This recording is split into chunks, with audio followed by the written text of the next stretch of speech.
మీరు ప్రయాణాల్లో ఉన్నప్పుడు, ఏదైనా ఫంక్షన్‌కి వెళ్ళినప్పుడు టాయిలెట్స్ అందుబాటులో లేవని, క్లీన్‌గా లేవని మూత్రం ఎక్కువసేపు ఆపుకుంటున్నారా?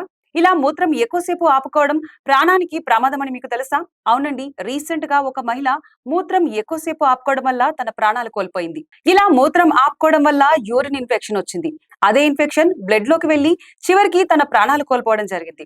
అసలు ఇలా ఎందుకు జరుగుతుంది అని తెలుసుకోవాలంటే ఈ వీడియో చివరి వరకు చూడండి. చాలా మంది ఆఫీస్‌లో, ట్రావెల్‌లో, మీటింగ్‌లో తరువాత పోదాంలే అని మూత్రాన్ని ఆపుకుంటారు. కానీ శరీరం ఇచ్చే సిగ్నల్స్ ని ఇగ్నోర్ చేస్తే ఏం జరుగుతుందో తెలుసా? మూత్రాన్ని ఎక్కువసేపు ఆపుకుంటే బ్లాడర్ లో బ్యాక్టీరియా పెరుగుతుంది. దీంతో యూరిన్ ఇన్ఫెక్షన్ యూటీఐ, మూత్రంలో మంట, నొప్పి, బ్లాడర్ బలహీనపడడం జరుగుతుంది. ఇన్ఫెక్షన్ కి టైం కి చికిత్స చేయకపోతే అది కిడ్నీలకు, అక్కడి నుంచి బ్లడ్ లోకి వెళ్లే అవకాశం ఉంది. అప్పుడు అది సాధారణ ఇన్ఫెక్షన్ కాకుండా సెప్సిస్ గా మారి ప్రాణాపాయం కలిగించే పరిస్థితి ఏర్పడుతుంది. కాబట్టి మూత్రం వచ్చినప్పుడు ఎక్కువసేపు ఆపుకోకుండా వెంటనే వెళ్ళండి. రోజుకు సరిపడా నీళ్లు తాగండి. మంట, నొప్పి ఉంటే డాక్టర్ ని వెంటనే కలవండి. ఈ video me friends and families కి, ముఖ్యంగా మహిళలకు తప్పకుండా షేర్ చేయండి. ఇది వారి లైఫ్ ని సేవ్ చేయొచ్చు. ఇలాంటి హెల్త్ అవేర్నెస్ ఇన్ఫర్మేషన్ కోసం మా ఛానల్ ని సబ్స్క్రైబ్ చేసుకోండి.